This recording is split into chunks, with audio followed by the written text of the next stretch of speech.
Good afternoon and welcome to the 2016 version of the PhD student training in EnvEast presentation, looking for informing supervisors of the training program in the EnvEast DTP. I'm Bill Sturgis, Director of EnvEast. I'm here with my colleague and Deputy Director of EnvEast, Ian Lake, who you'll see in just a moment. So for those who are not familiar with the EnvEast structure, a bit of background first of all. So EnvEast comprises three HEIs, University of East Anglia and specifically the Schools of Environmental Sciences, Biology, Maths and International Development. University of Kent, the Durrell Institute for Conservation and the National Centre for Statistical Ecology. And the University of Essex, and there it's the School of Biological Sciences.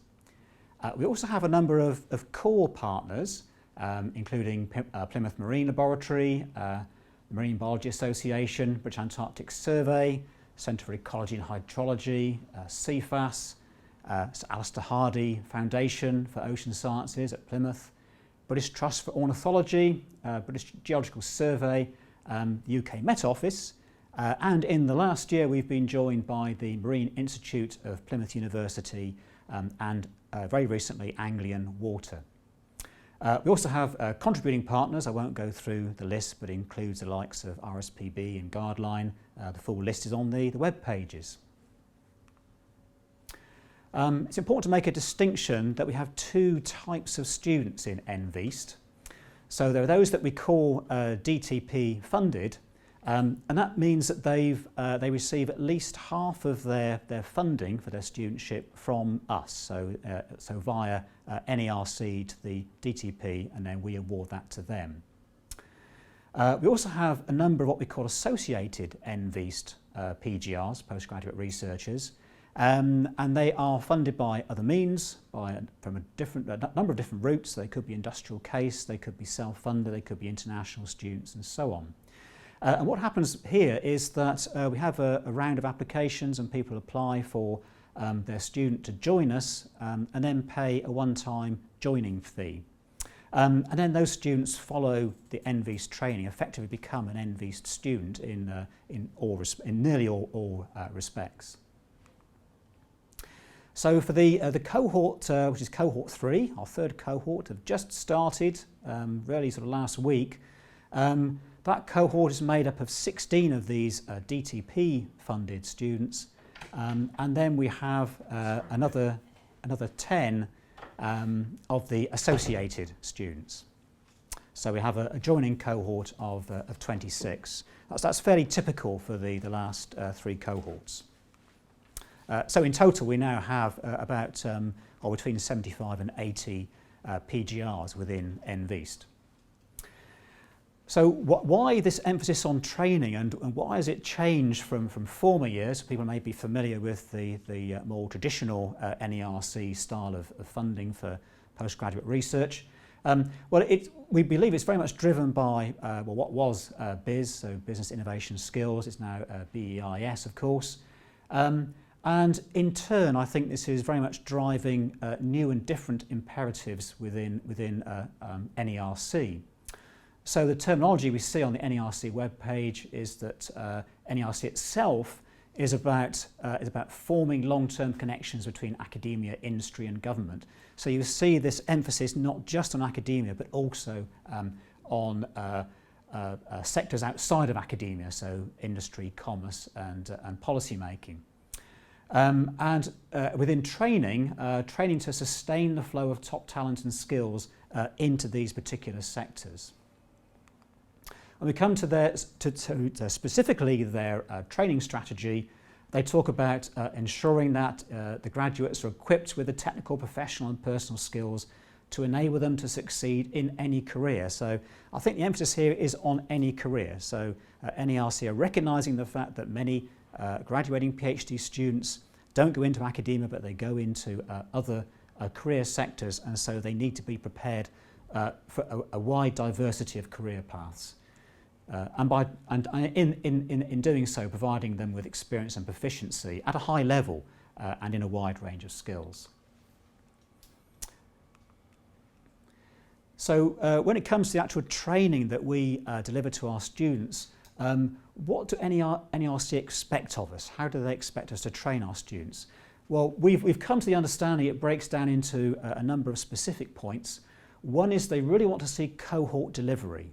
So they want to see students being trained together, both I think to ensure the consistency and of the quality of the training, so the consistency of quality, but also to avoid any isolation of students. So there is a community that's built as well.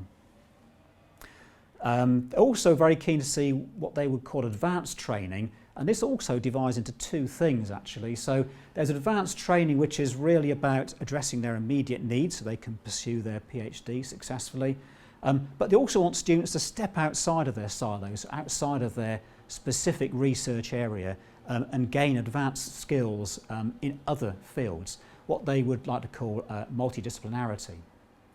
The training needs to meet the PGR needs. It needs to be appropriate to the needs, to the level, to the degree of advanced training required for a PGR. It has to be appropriate training. And they want to see continuing professional development as well, what's often called CPD. So these are more transferable skills. And the other thing I think that's maybe different from the old style of NERC funding is there is a much higher degree of accountability, which means a lot more reporting is going to be required. So in response to this, we have devised a training plan.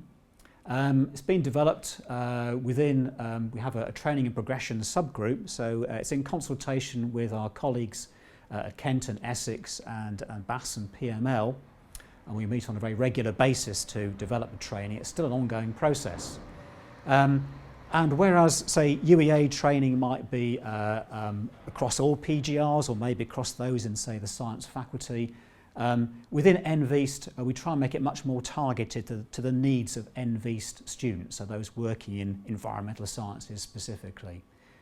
We base it largely on cohort delivery, responding to NERC's imperative there. We also try to make it so that we actually supplant some of the existing provision within the institutes. So for instance, at UEA, there's the PPD system, the professional and personal development system. So we try to design it so it actually takes the place of much of that institutional provision so that students don't end up doing the same thing twice to make this more efficient. We have presented our plans to NERC on a previous visit, and they seem to give this their approval. Just to summarise, we brought all the requirements of NERC together into 4 objectives. So 1, to provide students with these foundation research skills so they can actually progress on their PhD work. In consort with that, to develop a range of advanced skills, both within their particular field of expertise, but also outside of that. To develop them in terms of continuing personal professional training, which then equips them with the skills they need for careers after graduation, and also to assist this by providing career-specific training as well.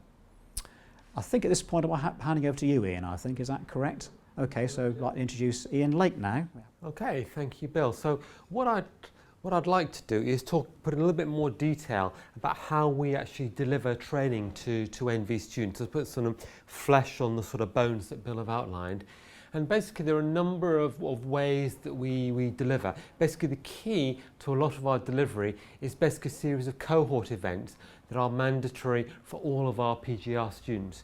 And then in addition to that, students will do a series of advanced training, also training in innovation, something that NERC is particularly keen on.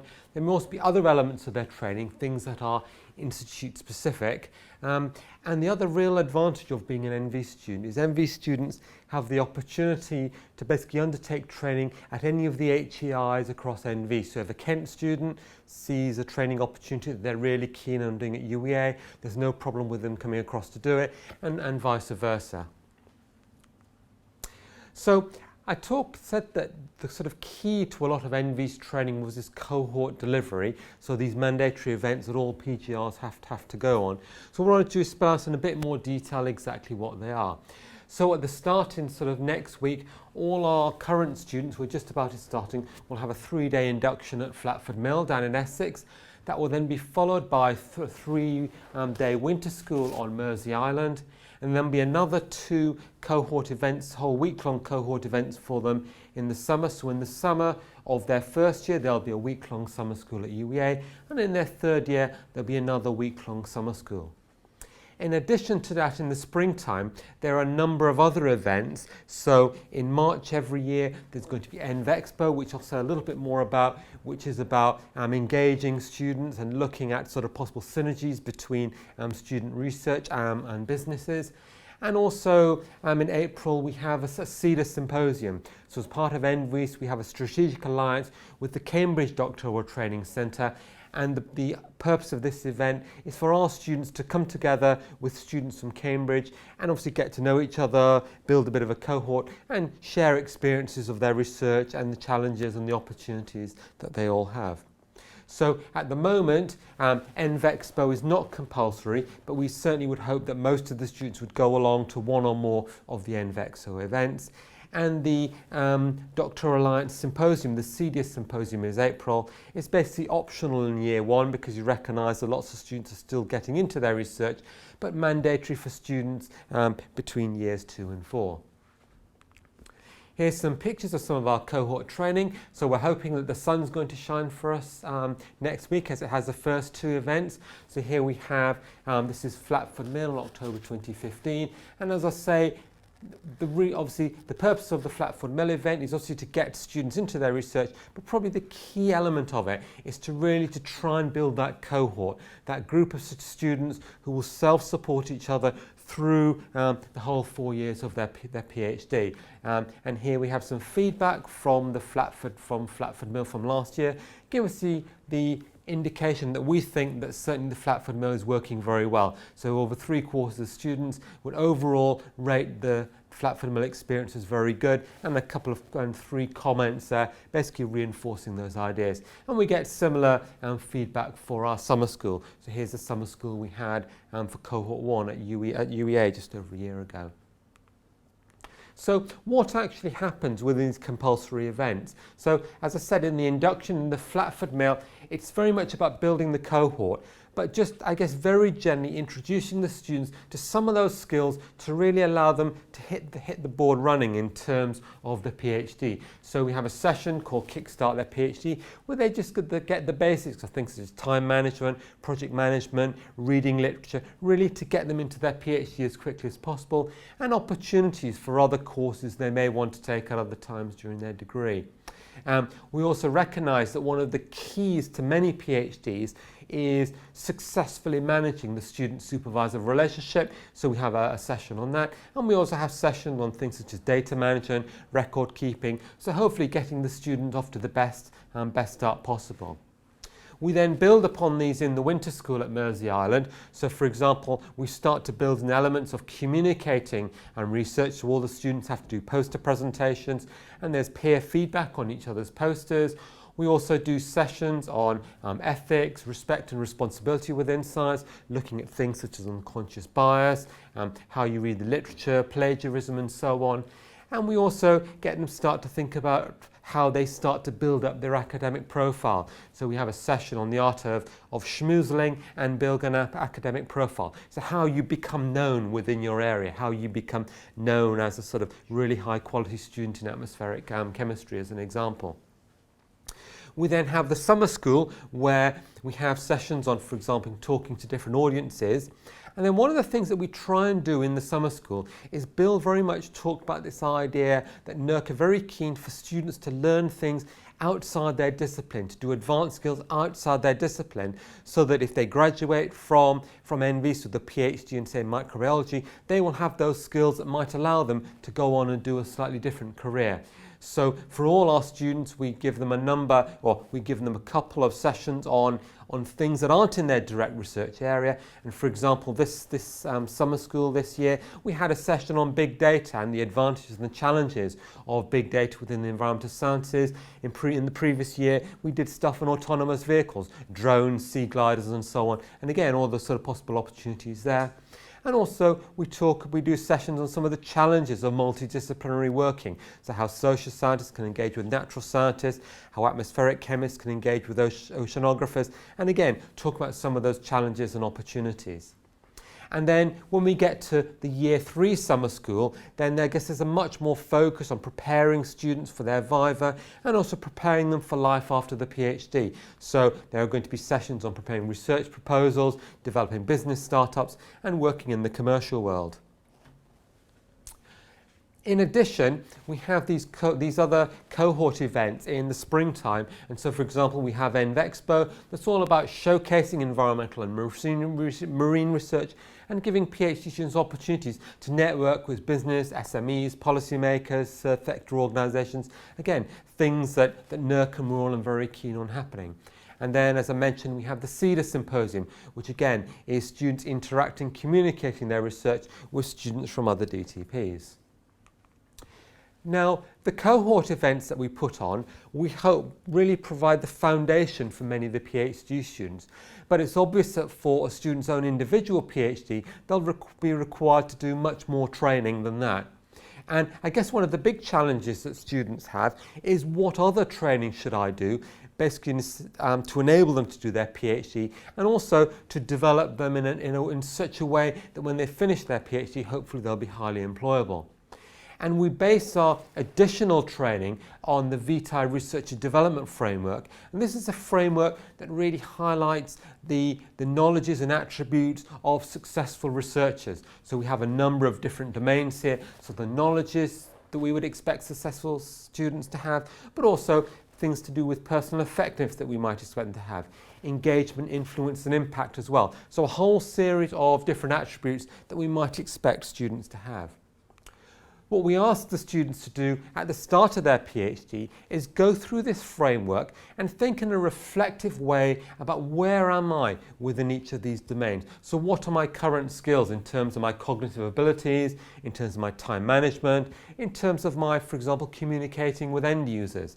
So to think about where they are and then to reflect on where they might want to go. Where within their PhD, based on where they are at the moment, where would they like to go? Do they want to become really skilled in terms of public communication? Do they want to become really skilled in terms of governance? But giving them the framework to plan their training over the next 4 years. Once students have looked at this research and development framework, we then look at that, we provide them with some feedback, and we then ask them to review that every year as a way of planning their training, planning their future training. So in year 1, everyone has to do the research and development framework, and then in future years they have a choice of either continuing with the research and development framework or doing a series of reflective reports on each of the domains of the RDF, discussing where they are and where they might like to go in the next 2 or 3 years within their PhD. One of the things that students, I guess, struggle a little bit in terms of our reflective approach is thinking, well, what actually do we want? What actually does EnvEast want us to achieve? So what we've tried to do is put some expectations on where we would like students to end up within the research and development framework. And this is what we state in the handbook, that by the end of their studies, we would like them to have achieved what's termed phase 3 in at least 6 items from 4 RDF domains. To put that into sort of very simple language is we're looking for students to develop in terms of their researching and training across all areas of the research and development framework. So yes, becoming excellent at their PhD, but developing a wider range of skills. And in addition, we're looking for them to, I guess, really develop in a couple of areas, to really pick a couple of areas and say, I really want to develop in these specific areas. We also provide them with a certain amount of guidance as to how many days additional training over and above the cohort training we might expect them to do. So for example, in terms of advanced training, we expect them to do suitable and sufficient training, certainly for their PhD study, and we would estimate that that's likely to be about 5 days per year. And that could be 5 days on an NCAS summer school, or it could be 5 days in the laboratory doing training on how to use a specific piece of equipment. We also strongly recommend that they do additional advanced training, not within their direct research area. We also suggest they do a couple of days of other transferable skills and so on. So we try to guide them with a number of days that you might expect them to do of additional training. And in addition to that, I guess one of the really key things of PhD students is to produce outputs that we can actually look at, that can be assessed.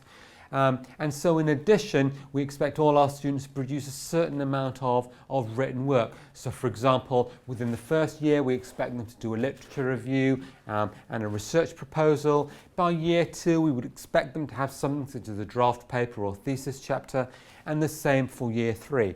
And certainly these expected levels of training are very similar to what the requirements are for individual universities. So these probably don't put any additional expectations. They're simply what UEA, Essex and Kent would require. So I think on that's a point at which I'm going to head back to Bill, who's going to talk a little bit about how the training within EnvEast fits into their own university training. Okay, thanks Ian. So you've heard from Ian about the specifics of the EnvEast training, and we do recognise that that's only one part of the story, of course, that PhD students at any university will be expected to also comply with the particular provisions of that institute where they're located. As far as possible, we've tried to make our training match that of the other institutes where our students are located. But there may be a few additional things they may need to do to satisfy local rules. So for instance, at Essex, their training scheme is called Proficio, that has its own set of rules and regulations. Kent has something called the Researcher Development Programme, and at UEA we have the Personal Professional Development Scheme, the PPD. In the latter, there's been a system of collecting credits for that, although that system itself is under review at the moment. And so we do believe that by completing all the EnvEast training, most students will pretty much have satisfied most of the requirements for their host university or institute. One thing that I forgot to put down on the presentation, actually it's quite new, is that we've also decided to develop a certificate of completion for EnvEast training. It's something we discussed with the students at the summer school, and they were very keen to see that all this work we asked them to do is recognised and reflected in some document they can take with them. So that's going to be developed over the next few months as well. So a quick rundown of important dates over the next few months. As you've heard, next week we have the Flatford Mill induction, then the winter school in Mersey Island in mid-December. The dates are up there on the screen. Year 2 are presently planning what we call a winter retreat. This is a student-led version of cohort training. It did run last year, albeit it took them until May to actually have their winter retreat, but nevertheless they did actually take themselves to Southampton and ran a 2 or 3 day training course at Southampton University and the National Oceanography Centre as well. And invited students from the Spitfire DTP to join in. So that actually worked very well in the end. So year 2 are presently trying to plan their version of this, but it's entirely led by the cohort. We've alluded to EnvExpo, more about that in just a moment. That's 27th of February, the 1st of March next year. We've mentioned the CEDAR Symposium and the other summer school. I think you've got most of the details there already. So coming to funding, so moving on from training to funding. So EnvEast does have some budget for funding over and above that would be in the students' RTSG or Research Training and Support grant. And on this point there is a bit of a difference between these two different flavours of EnvEast students, the DTP funded and the associated. So all EnvEast students, whether they're associated or DTP funded, we will pay for them for all their travel and accommodation for any of the mandatory cohort events. We give them a subscription to the RDF Planner so they can track their progress, and any innovation-based activities funded by EnvEast they're also eligible to take part in for no cost. There are some additional benefits for being a DTP-funded postgraduate researcher. So they also can claim UK travel. They or their supervisor can claim travel of up to £200 a year. We're thinking mostly for events such as going to supervisory panel meetings if they have supervisors spread across the country at other institutes. But it could be for other purposes as long as it's focused on the needs and requirements of the student.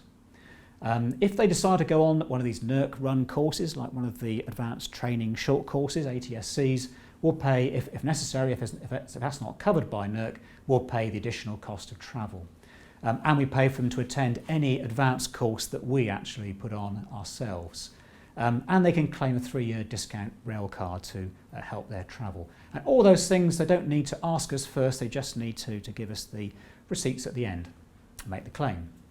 On application, there are further funds available, so we recognise that they will go to certainly one international conference during their time as a student, and we'll fund up to £1,250 for that. Where we're not able to provide the training course they need within the DTP, bearing in mind they can access training at UEA, Kent and Essex and the other partners, but where there's no training available that they need to do, then we'll pay for that as well on application. And we're very keen to promote publications. Most institutes have a block grant for open access, but if there are costs above that, we'll cover those costs as well. And it's worth pointing out at the bottom line here is that although these benefits are available to DTP funded, many postgraduate researchers will actually be able to claim equivalent benefits from their host school or institute. What else can they join in? They can join in something called the E3I Club. This is the EnvEast Enterprise and Innovation Club. It's led by the PGRs, so it has PGRs who are the presidents and treasurers and so on of this club. They have a line item in the DTP budget of £4,000 per annum, but recently we've secured additional funding and they got an additional amount of money of £25,000. And they now have an intern working with them and also being assisted by Innovation Project Manager Lisa Johnson from Blue Consulting, who are going to help them work their way through this £25,000. They have to spend it by next spring, believe it or not. And they run a number of other events in the past as well. They've been very successful, their own seminars and courses, etc. So all EnvEast students can take part in that. Now, just a few words about something rather new. We recently secured funding of £200,000 for this added innovation programme, and this is to be run over the next sort of 6 to 9 months. In theory, it finishes by the end of March next year. The showpiece of this, the flagship of the whole thing, is EnvExpo. And this is being held in conjunction with some other DTPs and CDTs from the UK, so Spitfire, based out of Southampton, and Nexus, also based out of Southampton, the Oil and Gas CDT, based out of Heriot Watt, but from a large number of partners around the country, and the Dream CDT, based out of Cranfield. And we're actually budgeting for 250 attendees at this event over the 3 days. So this really is a very big event and hopefully very exciting. It's open not just to EnvEast students but also any other students and early career researchers working in the NERC remit at any of the EnvEast institutes or these other DTPs and CDTs. They're all eligible to take part. We've also having run for us an internship scheme. It's being run by Careers Central at UEA. It's being run by their internship team. That internship team is used to running internships for the BBSRC, for their PIPS scheme. So they've produced something that parallels the BBSR scheme. They've called it Pines. They even have a little logo up here. These are professional internships. They're short internships. I think we said between 3 and 12 weeks, I think, is about the time frame that we talked about. And they have an intern working for them, and this will be rolled out hopefully very soon. So short-term internships, fully paid for. So the interns who take part do get a stipend for doing this. InfoHackIt is something that was developed by the MAID agency in Norwich. They ran it very successfully in Norwich earlier this year, and they're going to improve this and expand it to a 2-day training event, and they're going to take it on the road to Southampton, Plymouth, Birmingham, Manchester and also Norwich. Other things, there'll be a series of innovation workshops at University of Kent. Norwich Business School is putting on an innovation course that's being developed at the moment, etc, etc. One thing I also flag up at the moment is, and it was an announcement that went round several weeks ago, we do have funding for people to put on their own events. So this could be a sound pit event, a workshop where you invite partners from outside of academia to come to you to talk about joint opportunities, possibly case awards and so on. We'll pay for all the expenses involved in that. The deadline is actually the 17th of October, so 10 days from now. So if you are thinking about that, now is the time to get your application into us.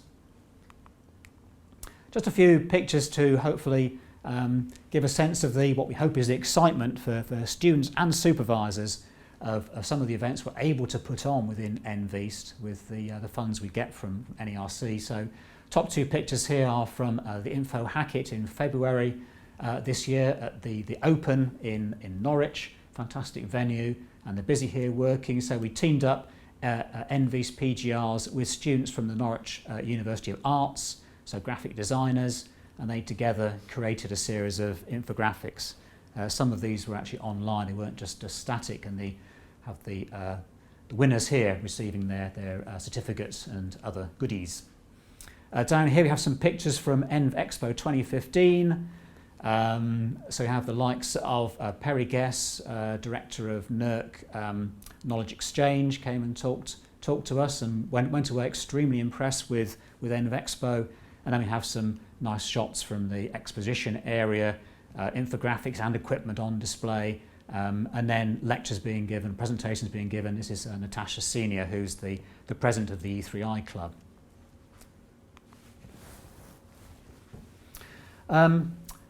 So coming back to training a little bit now, as well as the training that we put on, we also welcome other people in the community putting on training on behalf of EnvEast. So they could be supervisors, they could be other members of academic staff, they could even be postgraduate students or early career researchers themselves. In fact, we've just had one handed in by 2 of the postgraduate researchers to run a Python course, which looks really kind of exciting. It's been run in conjunction with CFAS. So other things we have funded in the past, a workshop here on environmental genomics and advanced microbiological techniques, which drew in lecturers from across the network. People came up from Plymouth, from MBA, from CEH. We had people come from Essex to lecture as well, and guest lecturers from Germany and so on, and was a really excellent, I think almost week-long workshop that went down very well indeed. We've just agreed to fund, hasn't quite happened yet, but a communication course here, which is quite useful because NERC has presently paused its provision of public communication courses that it used to run. And this is being led by Professor Ian Stewart, who many of you will know as a regular presenter on the BBC of documentaries. And we also funded here a student-led course where students have been going down to the Science Museum in London to learn how to drive this large 3D globe projector system. And then they come back and they present their presentations to the public. And the first one happened last Wednesday, and Rosanna Jenkins from EnvEast is here presenting to 94 members of the public, and I believe it went down very well indeed. So lots of possibilities, so we very much welcome these. It's really kind of a rolling call. We do have quarterly deadlines, but essentially we would welcome an application any time for somebody to run one of these courses. I think almost finally, possibly, but we do have reporting requirements, I'm afraid. I did allude to this. I'm afraid there is a lot of paperwork involved in this. NERC demand it. We've tried to do our best to not have too much duplication and to try and shield you from some of this paperwork. but there will be some, I'm afraid. So when it comes to initial meeting form that many of you may have, we've replaced this with our own version of initial meeting form, so use that one rather than an institutional one. There is an annual report due at the end of June every year. Supervisors will be delighted to hear that the students lead this, but supervisors are required to sign off on it. And coinciding, the students will then do their annual training needs analysis that Ian alluded to. And also students are required to input their outputs onto Research Fish, and anybody who has a NERC grant will know very well about Research Fish. Here's where to find information. So our web pages are loaded with lots of information. The handbook has just been updated. Is this now updated online? Not online yet, but very shortly. So this week the handbook will be updated to the 2016 version. And we have some fantastic office in the EnvEast office, Dr. Alice Brewer, Alison Henry and David Craythorne. Always willing to answer a question.